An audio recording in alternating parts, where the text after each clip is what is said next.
Olá pessoal, tudo bem com vocês? Estamos aqui para mais um vídeo do nosso canal Resenha Teológica. E no vídeo de hoje nós vamos falar sobre esse incrível, fantástico, maravilhoso e bonito livro, O Mito Santificador, de J.R.R. Tolkien, interpretando a Terra-média, escrito por Bradley Birzer.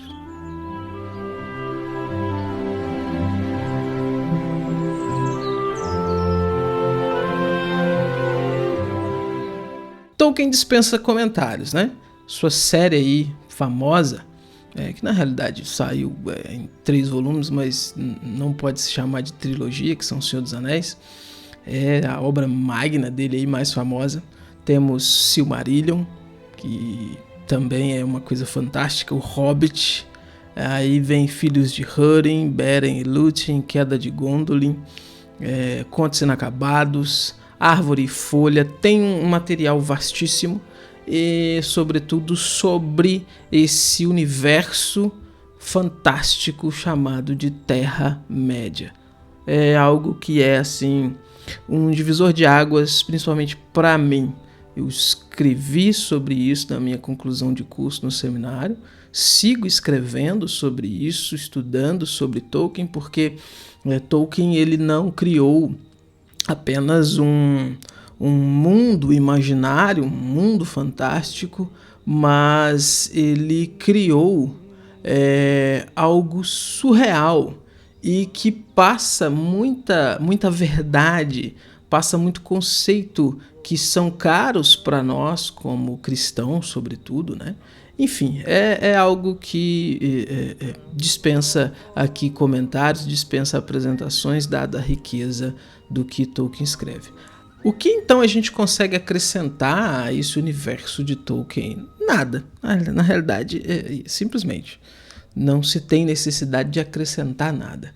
Mas existe a necessidade de se compreender melhor o que está acontecendo ali, as motivações do autor, algumas pistas que o autor deixa ali de mensagens maiores, né, maiores do que simplesmente a fantasia.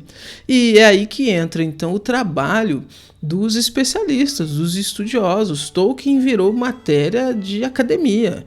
Existem estudos avançados de mestrado, doutorado sobre as obras de Tolkien. Eu me debrucei muito sobre tese de doutorado no período que eu fui escrever o meu trabalho, porque, como eu disse, é uma coisa muito vasta, que passa muita coisa, que transmite muita coisa, então isso começou a ser levado para a academia para ser estudado mais a fundo.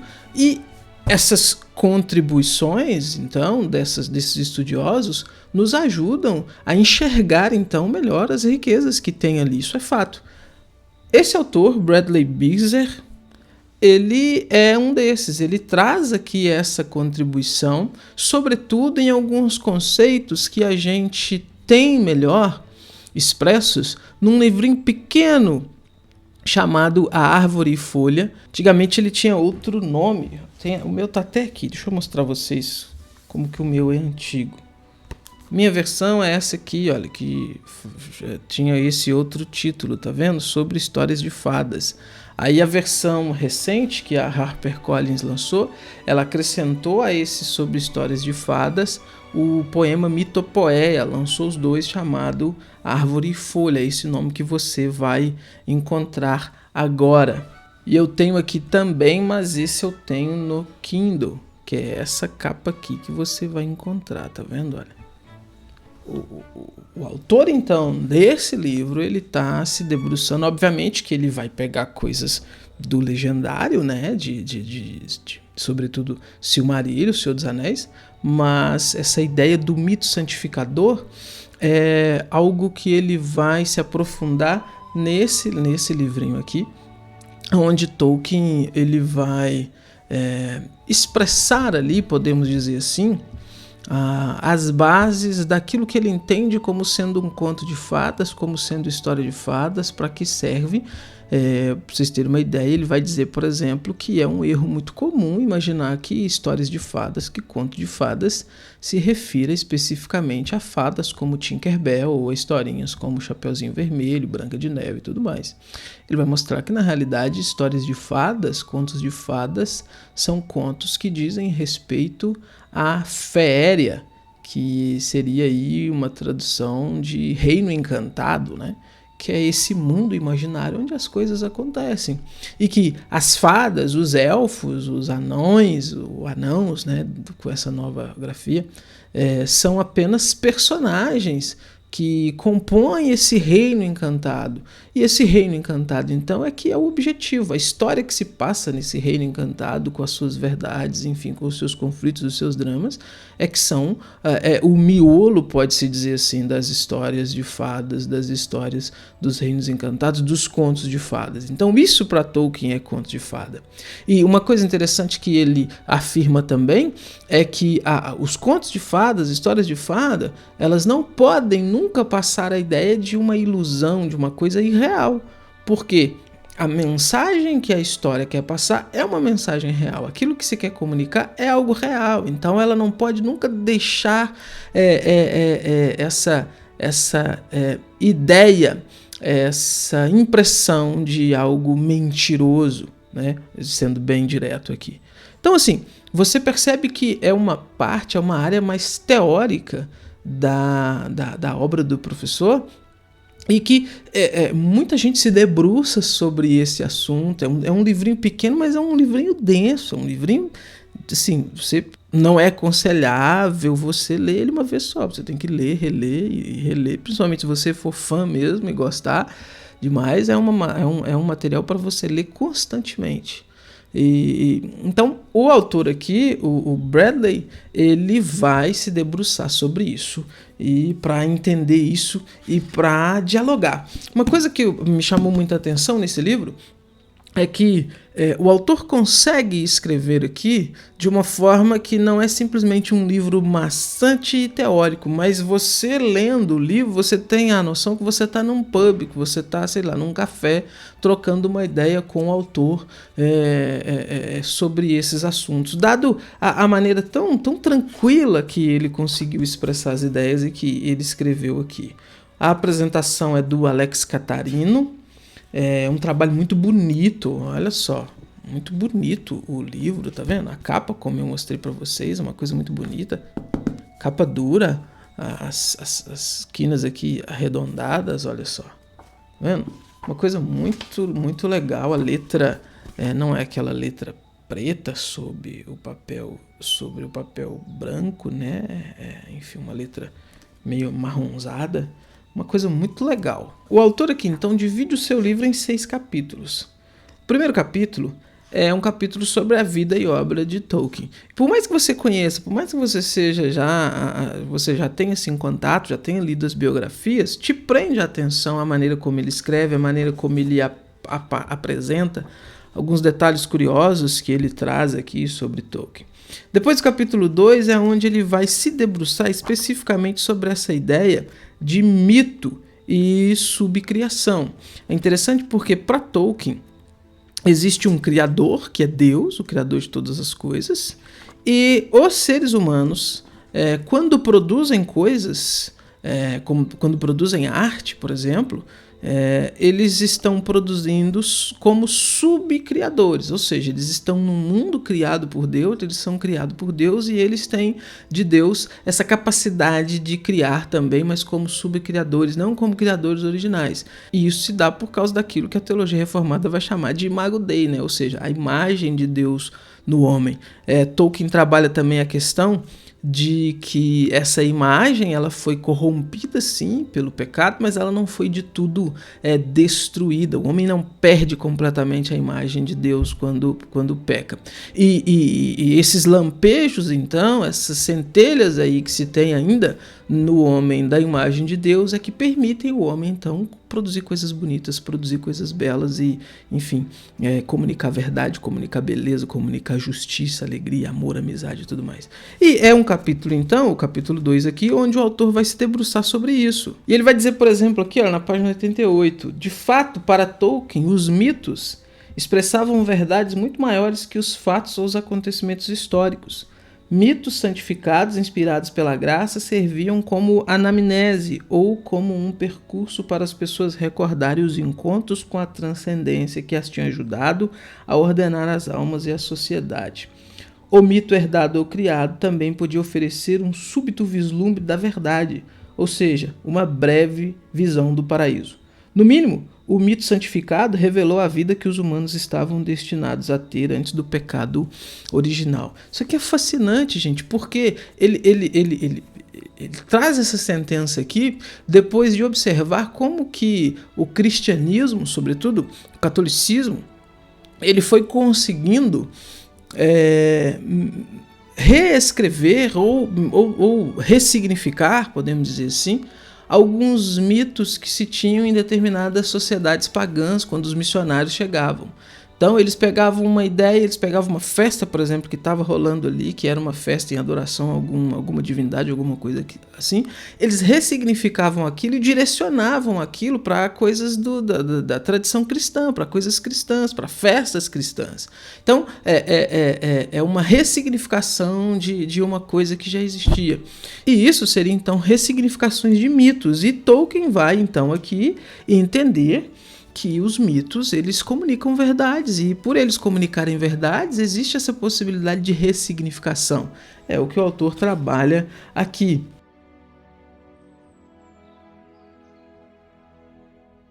Mais adiante ele vai citar o seguinte, olha, tanto Tolkien quanto Lewis argumentavam que Deus falou pelas mentes dos poetas. Aí vem uma fala de Lewis. A história de Cristo é simplesmente um mito verdadeiro. Ou seja, eles acreditavam que Deus falou por meio dos mitos e que a história de Cristo é um mito, mas um mito verdadeiro, um mito real. Aí ele segue dizendo, Lewis escreveu para o amigo Arthur Greaves, abre aspas, devemos do mesmo modo nos contentar em aceitá-lo, lembrando que esse é um mito de Deus, ao passo que os outros são mitos dos homens. Por exemplo, as histórias pagãs são Deus expressando a si mesmo pela mente dos poetas, usando as imagens que lá encontrou. Então, assim, é muito presente na mente desses homens, tanto Tolkien e Lewis também, essa noção, né? Tanto que Lewis tem aquela frase famosa de que em Cristo o mito se torna fato, né? Pois no capítulo 3, a ordem criada, é onde o autor vai discutir aqui essa tese de Tolkien de subcriação, de que o homem, então, ele é um subcriador dentro desse mundo maior criado por Deus. O capítulo 4 é um capítulo muito bonito. É o capítulo chamado Heroísmo. E aqui ele vai mostrar como que certos personagens ali do legendário de Tolkien, eles manifestam esse heroísmo, mas um heroísmo que está debaixo da providência divina, aonde o grande herói mesmo é Deus, né? E aqui pensando na mitologia de Tolkien é Ilúvatar, né? Eru Ilúvatar. Ele vai colocar então, por exemplo, nessa parte de heroísmo, nomes como Faramir, que foi pouco trabalhado nos filmes, mas que nos livros ele tem uma participação significativa, como sendo talvez uma contraparte do irmão Boromir, né? Enquanto Boromir busca muita glória e tal, Faramir ele já entende o seu papel, entende o seu lugar ali como sendo da família do regente, não da família real e tudo mais, e se contenta com o lugar que Deus dá a ele ali na história. Ele vai citar, e talvez o maior exemplo aqui de heroísmo é o Samwise Gamgee, né? Que para ele é o grande herói, o maior personagem ali da história. É ele que é exemplificado, é ele que faz ali o papel do grande servo, né? O servo sofredor ali, puxando aí para a teologia, né? Muito interessante. E ele mostra também o papel de Sam após, né? Após ali o expurgo do condado, né? Que é quando eles expulsam ali, enfim, Saruman, que está ali e tal. E depois que o Frodo ele vai ali para os Portos Cinzentos, Sam assume a liderança, se torna o prefeito ali e tal, e até nisso ele mostra essa ideia de servidão, de ser uma servidão no sentido de uma servidão voluntária e servindo por amor, né? Capítulo 5 é um capítulo sobre a natureza do mal, e aqui ele vai mostrar uma coisa que eu achei interessante, porque ele diz que Tolkien foi muito criticado por alguns poetas, escritores e tudo mais, pelo fato de Tolkien não ter se aprofundado demais na personalidade dos personagens malignos de sua obra e não ter entrado assim em muitos detalhes dessa maldade deles, ter citado uma maldade como se fosse uma coisa mais genérica e não ter focado na questão pessoal ali e tudo mais. E ele vai mostrar que isso foi intencional, porque uma história engraçada que ele conta, que é quando o C.S. Lewis escreve o seu livro Cartas de um Diabo a seu Aprendiz, Lewis faz uma dedicatória para Tolkien, né? E Tolkien fica assim revoltado com aquilo, né? Tolkien acha aquilo uma coisa assombrosa, ele tem uma ideia de que aquela obra é uma obra assombrosa. E ele vai citar nesse ponto, quando ele está contando essa história, uma fala do Elrond se referindo a Saruman, quando Saruman cai ali para o lado da maldade, que ele vai dizer que é perigoso você se aprofundar demais nas questões do inimigo para tentar conhecê-lo, né? Ou seja, porque você pode acabar sendo seduzido pelas artes inimigas.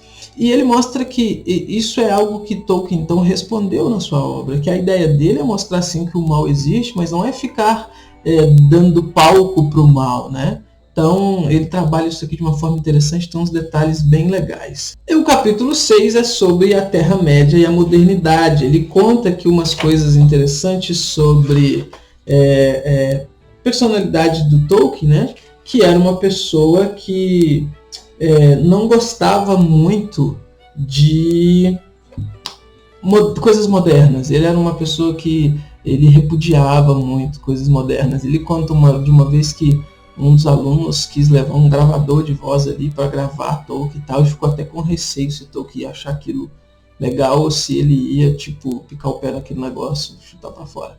Ele vai contar também que Tolkien durante toda a sua vida teve um carro só e ficou revoltado quando ele viu que a configuração da cidade foi modificada para as ruas caberem ali o trânsito e tudo mais. Enfim, gente, muito legal, cara, muito legal, um livrinho bacana, um livro gostoso de se ler, um livro que expande aí a nossa compreensão sobre esse universo tão maravilhoso, tão fantástico, sendo redundante aqui, que é o universo da Terra-média, que é esse universo criado por Tolkien, que tanto nos alegra, que tanto nos impressiona, que tanto enche nossa alma e nosso ser com coisas bonitas, com mensagens ali de amizade, de coragem, de justiça, onde o mal realmente é mostrado ali como mal e o bem realmente mostrado como bem. E, enfim, muito legal. Eu recomendo a leitura se você gosta de Tolkien, se você gosta das obras de Tolkien, quer, enfim, conhecer um pouco mais, é uma leitura que vai te ajudar. E um detalhe, pessoal, eu pesquisei, você não vai encontrar esse livro na Amazon, mas se você pesquisar no Google, você encontra ele, eu estou olhando aqui, ó, Lojas Americanas tem, Submarino tem, Editora Eclésia também tem. Você entrar no site da Eclésia, você consegue comprar esse livro. Na Eclésia está num precinho até bom, 17% de desconto aqui. Enfim, vale a pena pesquisar. Eu vou deixar os links aí da Eclésia e, enfim, dos outros aí. Se vocês tiverem interesse, vocês compram aí direto, tá bom? É isso, essa é a nossa leitura de hoje, essa é a nossa dica de hoje. Como sempre, curte aí o vídeo. Se você não é inscrito no canal, inscreva-se no canal, dá essa força pra gente. Se você conhece alguém que é apaixonado aí pelas obras de Tolkien, encaminhe esse vídeo, encaminhe o link aí para a pessoa ver o vídeo. Tem alguns outros vídeos aqui no canal sobre Tolkien, né? E, enfim, siga-nos também nas nossas redes sociais, Facebook, Instagram, aquela coisa de sempre que vocês sabem. Tá bom? Tchau. Até os próximos vídeos deste canal.